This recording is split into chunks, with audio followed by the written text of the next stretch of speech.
Ações pagadoras de dividendos. Hoje eu vou comentar um pouquinho aqui sobre essa estratégia, né, para quem gosta de ter uma carteira com foco em renda passiva, mas eu recebo aqui muitas dúvidas, né? E eu vou falar aqui sobre 4 erros que eu vejo muita gente cometer e que é importante prestar atenção para não cometer na sua carteira, para não prejudicar, né, a rentabilidade no médio e no longo prazo, pessoal. E comenta também aqui embaixo se você tem uma carteira de dividendos ou investe em ações, né, com foco na renda passiva.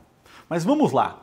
Dividendos cada vez mais têm ganhado força, né, entre as pessoas físicas, dado o crescimento de pessoas físicas na bolsa, né, já ultrapassamos 3 milhões de pessoas, e também CDI baixo, né, Selic é 2%. Hoje temos empresas que pagam 2, 3 vezes mais que a Selic corrente, né, ou seja, 200, 300% do CDI. Mas quais são os pontos que o investidor tem que ficar atento e não cometer erros, né? Então, o primeiro ponto, né, o primeiro erro que eu vejo que muita gente não entende é a estratégia de uma empresa que distribui dividendos. Porque uma empresa distribui grande parte dos lucros. Isso faz sentido, não faz, né? Qual a lógica disso aqui? Bom, quando a gente fala de empresas que distribuem grande parte dos lucros, a gente está falando de empresas maduras. Então, a gente está falando aqui um Banco Itaú, uma Ambev, uma empresa elétrica. E por quê, né? Ela está madura porque ela não consegue mais crescer. Esse é o grande ponto, né? Imagina se o Itaú conseguisse reinvestir o lucro dele na mesma taxa, no mesmo ROI que ele consegue dar, né, ao ano. Ou então a Ambev conseguir reinvestir todo o lucro dela para crescer. Uma elétrica também. Então o grande ponto é entender o nível, né, de maturidade dessa empresa. Ela é diferente das outras. A gente não está falando de uma empresa de crescimento. Então não dá para comparar, por exemplo, um Itaú, uma Ambev, com, por exemplo, uma empresa de crescimento como a Sinqia. A gente está falando de empresas que não têm como crescer e por isso elas distribuem, versus uma empresa que está crescendo muito, né?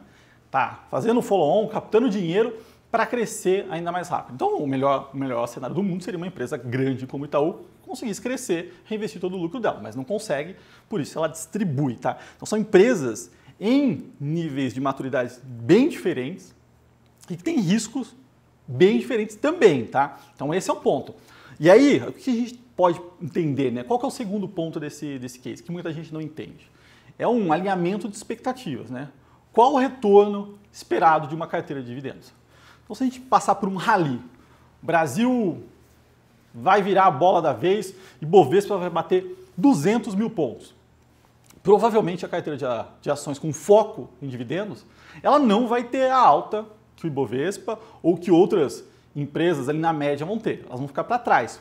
Por quê? Porque quando a gente fala de um boom, ou seja de crescimento econômico, seja fluxo, a gente está falando de crescimento forte.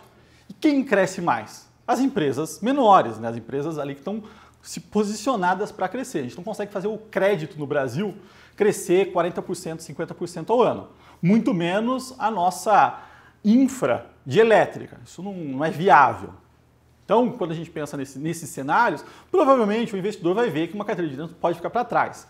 Num cenário adverso, contrário, né, numa queda, numa tensão, o investidor vai se dar bem porque ela tende a amortecer, ela tende a cair menos, dado a previsibilidade, né, a maturidade desse negócio. Então, entender qual que é o resultado esperado, né, para não se frustrar depois. Lógico que a gente está falando aqui que além isso não é uma regra, né? A gente pode ver algumas empresas andando mais, inclusive, mas a tendência é que as empresas de crescimento e estão se posicionando para esse movimento peguem essa alta mais forte do que empresas mais maduras, tá, pessoal?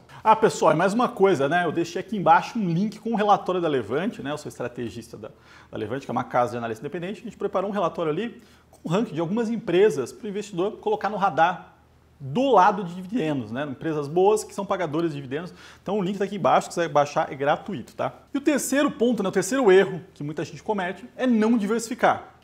O investidor precisa entender que ele precisa diversificar a carteira dele, mesmo uma carteira de dividendos, tá? Então, pensa que quem conhece muito bem o próprio negócio, né? Você, quem tem um negócio, tem uma empresa, provavelmente você conhece muito bem, melhor do que qualquer pessoa, né? Não existe quem entenda mais desse business que o próprio fundador, né, ou a pessoa que toca ali.